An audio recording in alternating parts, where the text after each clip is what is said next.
മന്ത്രിസഭ അംഗീകരിച്ച നയപ്രഖ്യാപന പ്രസംഗത്തിൽ കൂട്ടിച്ചേർക്കലുകളും ഒഴിവാക്കലുകളും നടത്തുക, കേന്ദ്ര സർക്കാർ നയങ്ങളെ വിമർശിക്കുന്ന ഭാഗങ്ങൾ ഒഴിവാക്കുക, പിന്നാലെ ഗവർണർ വെട്ടിയ ഭാഗങ്ങൾ മുഖ്യമന്ത്രി സഭയിൽ വായിക്കുക, മന്ത്രിസഭ അംഗീകരിച്ച രേഖയിൽ ലോക് ഭവൻ വെട്ടും തിരുത്തും നടത്തിയതിനെ മുഖ്യമന്ത്രി വിമർശിക്കുക, ഗവർണർ ഇല്ലാത്ത അധികാരം പ്രയോഗിച്ചെന്ന് വിമർശിച്ച് പ്രതിപക്ഷ നേതാവും വിഷയത്തിൽ സർക്കാർ ഭാഗം ചേരുക. ഭരണഘടനാപരവും രാഷ്ട്രീയപരവുമായ നിരവധി ചോദ്യങ്ങൾ ഉയർത്തിക്കൊണ്ടുള്ള അസാധാരണ സംഭവങ്ങളാണ് ഇന്ന് കേരള നിയമസഭാ തലത്തിൽ നടന്നത്. ഭരണഘടനാ പദവികൾ രാഷ്ട്രീയ ഏറ്റുമുട്ടലുകളുടെ ഗോതയായി മാറുമ്പോൾ ഫെഡറൽ സംവിധാനത്തിന്റെ ആത്മാവ് ദുർബലപ്പെടുകയാണോ? സ്പോട്ട്ലൈറ്റ് ആരംഭിക്കുന്നു. തിരഞ്ഞെടുക്കപ്പെട്ട സർക്കാരിന്റെ നയപ്രഖ്യാപനത്തിൽ കൈകടത്തിയ ഗവർണറോ ഗവർണറെ തിരുത്തിയ സർക്കാരോ ശരി? ഇന്ത്യൻ ഭരണഘടന ഗവർണറെ സംസ്ഥാനത്തിന്റെ ഭരണഘടനാ തലവനായാണ് നിർവചിച്ചിരിക്കുന്നത്. നമ്മുടെ ഭരണഘടനയുടെ ആർട്ടിക്കിളുകൾ 153 മുതൽ 162 വരെയാണ് ഗവർണറുടെ നിയമനവും അധികാരവും പരിധിയും ചുമതലകളുമെല്ലാം നിർവചിച്ചിരിക്കുന്നത്. ഭരണഘടനാ പ്രകാരവും വിവിധ സുപ്രീം കോടതി വിധി വ്യാഖ്യാനങ്ങൾ പ്രകാരവും ഗവർണർ സംസ്ഥാനത്തിന്റെ രാഷ്ട്രീയ എക്സിക്യൂട്ടീവ് തലവനല്ല, ഭരണാധികാരത്തിന്റെ കേന്ദ്രമല്ല, കേന്ദ്ര സർക്കാരിന്റെ ഏജന്റുമല്ല. പിന്നെ ആരാണ്? ഭരണഘടനയുടെ കാവൽക്കാരൻ, ഫെഡറൽ സംവിധാനത്തെ സന്തുലിതമാക്കുന്ന നിർണായക പദവി വഹിക്കുന്ന അധികാരസ്ഥാനം. ഗവർണർ ഒരു നിഷ്പക്ഷ ഭരണഘടനാ സംരക്ഷകനായി പ്രവർത്തിക്കണമെന്നാണ് നമ്മുടെ ഭരണഘടന വിഭാവനം ചെയ്യുന്നത്. അതേസമയം ഗവർണറെ നിഷ്ക്രിയവും ആചാരപരവും മാത്രമായ ഒരു പദവിയായും ഭരണഘടന കാണുന്നില്ല. അപൂർവം, അത്യപൂർവം നിർണായക സാഹചര്യങ്ങളിൽ, ഗുരുതരമായ ഭരണഘടനാ പ്രതിസന്ധിയുടെ ഘട്ടങ്ങളിൽ, ഭരണയന്ത്രം പരാജയപ്പെടുമ്പോഴൊക്കെ ഗവർണർക്ക് ഭരണഘടനാ പരിമിതമായ സ്വമേധയാ അധികാരം നൽകിയിട്ടുണ്ട്. എന്നാൽ ഈ അധികാരം സംസ്ഥാന സർക്കാരിനെ രാഷ്ട്രീയമായി നിയന്ത്രിക്കാനല്ല, മറിച്ച് ഭരണഘടനാപരമായ തുടർച്ചയും ഭരണസ്ഥിരതയും സംരക്ഷിക്കുന്നതിനാകണം അത്തരം ഘട്ടങ്ങളിൽ പോലും ഗവർണർ വിവേചനാധികാരം പ്രയോഗിക്കേണ്ടതെന്നാണ് ഭരണഘടന നിഷ്കർഷിക്കുന്നത്. കേരളത്തിൽ ഇങ്ങനെ എന്തെങ്കിലും ഒരു സാഹചര്യം നിലവിൽ നിൽക്കുന്നുണ്ടോ? ഇല്ല തന്നെ. ഇന്ന് കേരള നിയമസഭയിൽ സംഭവിച്ചത് എന്താണ്? ഗവർണറുടെ നയപ്രഖ്യാപന പ്രസംഗം മന്ത്രിസഭയുടെ മുന്നോട്ട് പോക്കിന്റെ സമഗ്ര നയരേഖയാണ്. ഭരണഘടനാപരമായി ഗവർണർ സഭയിൽ വായിക്കുന്ന പ്രസംഗമാണെങ്കിൽ കൂടി അതിന്റെ ഉള്ളടക്കം നിശ്ചയിക്കുന്നത് സംസ്ഥാന സർക്കാരാണ്. ഭരണഘടന ഗവർണറെ സംസ്ഥാനത്തിന്റെ തലവനായി നിർവചിച്ചിട്ടുണ്ടെങ്കിലും അദ്ദേഹത്തിന്റെ അധികാരങ്ങൾ പ്രധാനമായും സംസ്ഥാന മന്ത്രിസഭയുടെ ഉപദേശപ്രകാരം വിനിയോഗിക്കേണ്ടതാണെന്നും ഭരണഘടന നിഷ്കർഷിച്ചിട്ടുണ്ട്. ഈ യാഥാർത്ഥ്യം നിലനിൽക്കെ കേന്ദ്ര സർക്കാർ നയങ്ങളെ വിമർശിക്കുന്ന ഭാഗങ്ങൾ നയപ്രഖ്യാപന പ്രസംഗത്തിൽ നിന്നും ഒഴിവാക്കിക്കൊണ്ട് ഗവർണർ ചെറിയൊരു ഇടവേളയ്ക്ക് ശേഷം സർക്കാരുമായി വീണ്ടും ഒരു പോർമുഖം തുറന്നിരിക്കുന്നു. ഗവർണർ രാജേന്ദ്ര ആർലേക്കർ നയപ്രഖ്യാപന പ്രസംഗത്തിൽ ഖണ്ഡിക 12, 15, 16 എന്നിവയിലാണ് മാറ്റങ്ങൾ വരുത്തിയത്. കേരളത്തിൽ സാമ്പത്തിക ഞെരുക്കം സൃഷ്ടിക്കാനുള്ള കേന്ദ്ര സർക്കാർ നടപടികളെയും നിയമസഭ പാസാക്കിയ ബില്ലുകൾ ഗവർണർ പിടിച്ചുവെക്കുന്നതിനെയും പരാമർശിച്ചിരിക്കുന്നതായിരുന്നു ഒഴിവാക്കിയ ഈ ഭാഗങ്ങൾ. ഗവർണർ ഒഴിവാക്കിയ ഭാഗങ്ങൾ മുഖ്യമന്ത്രി പിണറായി വിജയൻ പൂർണ്ണമായി തന്നെ സഭയിൽ വായിച്ചു.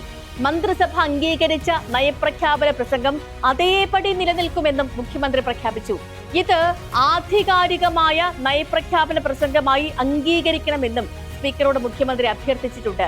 ഏറെക്കുറെ സമാനമായിരുന്നു തമിഴ്നാട് സഭയിൽ അരങ്ങേറിയ നാടകീയ സംഭവങ്ങളും. സംസ്ഥാന ഗാനമായ തമിഴ് തായ് വാഴ്ത്തോടെ നിയമസഭാ സമ്മേളനം തുടങ്ങിയതിലായിരുന്നു ഗവർണർ RN രവിയുടെ പ്രതിഷേധം. ദേശീയ ഗാനത്തെ അപമാനിച്ചു എന്ന് ആരോപിച്ച് ഗവർണർ സഭയിൽ നിന്ന് ഇറങ്ങിപ്പോയി. 100 വർഷം പഴക്കമുള്ള സഭയുടെ പാരമ്പര്യത്തെയാണ് ഗവർണർ RN രവി അനാദരിച്ചതും അപമാനിച്ചതും എന്ന് ആഞ്ഞടിക്കുകയാണ് മുഖ്യമന്ത്രി MK സ്റ്റാലിൻ. DMK സ്ഥാപകനായ CN അണ്ണാദുരൈ ഒരിക്കൽ പറഞ്ഞിട്ടുണ്ട്, ആടിന് താടി പോലെ എന്തിനാണ് സംസ്ഥാനത്തിന് ഗവർണർ എന്ന്. ആ വാചകം MK സ്റ്റാലിൻ ഇന്ന് വീണ്ടും ആവർത്തിച്ചു. ഗവർണർ എന്ന ഭരണഘടനാപരമായ സ്ഥാനത്തിന്റെ അതിരുകളേത്, അരുതുകളേത് എന്ന ചർച്ചയിൽ രാജ്യത്ത് വീണ്ടും സജീവമാവുകയാണ്. സ്വതന്ത്ര ഇന്ത്യ ചരിത്രത്തിൽ സംസ്ഥാന സർക്കാർ ഗവർണർ സംഘർഷം പുതിയ കാര്യമൊന്നുമല്ല. നേരിയ ഉരസലുകളും അഭിപ്രായ ഭിന്നതകളും നീരസ പ്രകടനങ്ങളും ഒക്കെ എല്ലാ കാലത്തും ഉണ്ടായിരുന്നു. എന്നാൽ അത്തരം സന്ദർഭങ്ങളിലെല്ലാം ജനാധിപത്യപരമായ സുജനമര്യാദയുടെയും ഭരണഘടനാ മൂല്യങ്ങളുടെയും ബഹുമാനിതമായ പക്വത ഇരു കൂട്ടരും സൂക്ഷിച്ചിരുന്നു. നിലവിലെ സ്ഥിതി ഭിന്നാഭിപ്രായങ്ങളുടെ കേവലം പ്രകാശനങ്ങളല്ല, ഗവർണർ സംസ്ഥാന സർക്കാർ തർക്കങ്ങൾ സമകാലിക ഇന്ത്യൻ രാഷ്ട്രീയത്തിലെ ഘടനാപരമായ ഒരു വെല്ലുവിളിയായി തന്നെ മാറിയിരിക്കുകയാണ്. BJP നേതൃത്വത്തിലുള്ള സർക്കാർ കേന്ദ്രത്തിൽ അധികാരത്തിൽ വന്നതിനു ശേഷമുള്ള കഴിഞ്ഞ ഒരു ദശാബ്ദത്തിനിടയിലാണ് സംസ്ഥാന ഭരണങ്ങളിൽ ഗവർണർമാരുടെ ഇടപെടലുകൾ ഗണ്യമായി വർദ്ധിച്ചത്. സംസ്ഥാന ഭരണങ്ങൾ എന്ന് പറയുമ്പോൾ BJP ഭരണകക്ഷി അല്ലാത്ത സംസ്ഥാന സർക്കാരുകൾ എന്ന് പ്രത്യേകം കാണണം. BJP-യേതര സർക്കാരുകളുടെ മന്ത്രിസഭാ തീരുമാനങ്ങൾ വൈകിപ്പിക്കൽ, നിയമസഭ പാസാക്കിയ ബില്ലുകൾ ഒപ്പിടാതെ തടഞ്ഞുവെക്കുക, ദൈനംദിന രാഷ്ട്രീയത്തിൽ നിരന്തരം ഇടപെടുക, സർവകലാശാല ഭരണകാര്യങ്ങളിൽ കൈകടത്തുക, സർക്കാരുകളെ അനിയന്ത്രിതമായി വിമർശിക്കുക എന്നു തുടങ്ങി ഫെഡറൽ മൂല്യങ്ങളെ അലോസരപ്പെടുത്തും വിധം, ചില ഘട്ടങ്ങളിൽ അപ്രസക്തമാക്കും വിധം പോലും ഗവർണർമാർ ഇടപെടാൻ തുടങ്ങി. ഇന്ന് കേരള, തമിഴ്നാട് നിയമസഭകളിൽ കണ്ട അസാധാരണ സംഭവങ്ങളും ഈ വ്യാപക പ്രവണതകളുടെ തുടർച്ചയായി തന്നെ വിലയിരുത്തേണ്ടതുമാണ്. നയപ്രഖ്യാപന പ്രസംഗത്തിലെ ഗവർണർ വെട്ടിമാറ്റിയ ഭാഗങ്ങൾ മുഖ്യമന്ത്രി സഭയിൽ വായിച്ചതോടെ സംസ്ഥാന സർക്കാർ ശക്തമായൊരു രാഷ്ട്രീയ സന്ദേശം കൂടിയാണ് നൽകിയത്. ജനവിധി ലഭിച്ച സർക്കാരിന്റെ നയപ്രഖ്യാപനത്തിൽ സ്വമേധയാ തിരുത്തൽ നടത്താൻ ഗവർണർക്ക് എന്തധികാരം എന്നു തന്നെയാണത്. മന്ത്രിസഭ അംഗീകരിച്ച രേഖയിൽ ലോക്ഭവൻ വെട്ടലുകളും തിരുത്തലുകളും നടത്തിയതിനെ സർക്കാർ വിമർശിച്ചത് ശക്തമായ ഭരണഘടനാ ബോധ്യത്തിൽ നിന്നാണ്. ഗവർണർ ഇല്ലാത്ത അധികാരം പ്രയോഗിച്ചു എന്ന വിമർശനവുമായി പ്രതിപക്ഷ നേതാവ് കൂടി രംഗത്തെത്തിയപ്പോ ഈ വിഷയത്തിൽ സർക്കാർ പ്രതിപക്ഷ ഭേദമന്യേ ഒരേ നിലപാടുയർന്നതും അപൂർവ കാഴ്ചയായി മാറി. സർക്കാരും പ്രതിപക്ഷവും പോരുകോഴികളെ പോലെ എതിരാളികളായി നിൽക്കുന്ന ഈ തിരഞ്ഞെടുപ്പ് കാലത്തും ഭരണഘടനാ മൂല്യങ്ങൾ സംരക്ഷിക്കപ്പെടണം എന്ന പൊതുബോധ്യത്തിൽ ഭരണപക്ഷവും പ്രതിപക്ഷവും ഐക്യപ്പെട്ടതിനെ സ്പോട്ട്ലൈറ്റ് അഭിവാദ്യം ചെയ്യുന്നു. ജനാധിപത്യ സംവിധാനത്തിന്റെ സുസ്ഥിരതയ്ക്കും ആരോഗ്യത്തിനും അധികാര സ്ഥാപനങ്ങളുടെ സന്തുലിതാവസ്ഥ അത്യന്താപേക്ഷിതമാണ്.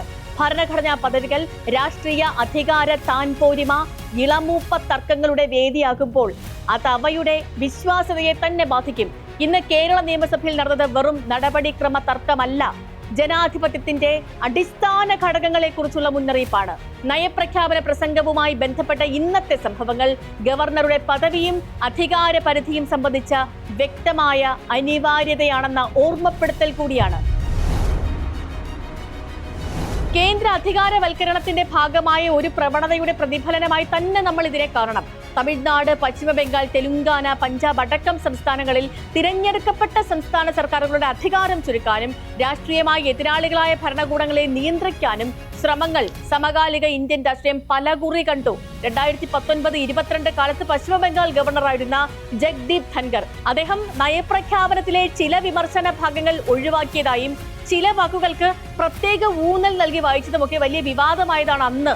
തമിഴ്നാട്ടിലെ സംഘർഷങ്ങളുടെ തുടർച്ചകളും നമുക്കറിയാം. 2023 തമിഴ്നാട് ഗവർണറായ RN രവി നയപ്രഖ്യാപന പ്രസംഗത്തിലെ സർക്കാർ ഏറ്റവും സുപ്രധാനമായി കണ്ട പദപ്രയോഗങ്ങളായ ദ്രവീഡിയൻ മോഡൽ, സാമൂഹിക നീതി, യൂണിയൻ സർക്കാർ അടക്കം ചില ഫെഡറൽ പരാമർശങ്ങളൊക്കെ ഒഴിവാക്കി വായിച്ചിരുന്നു.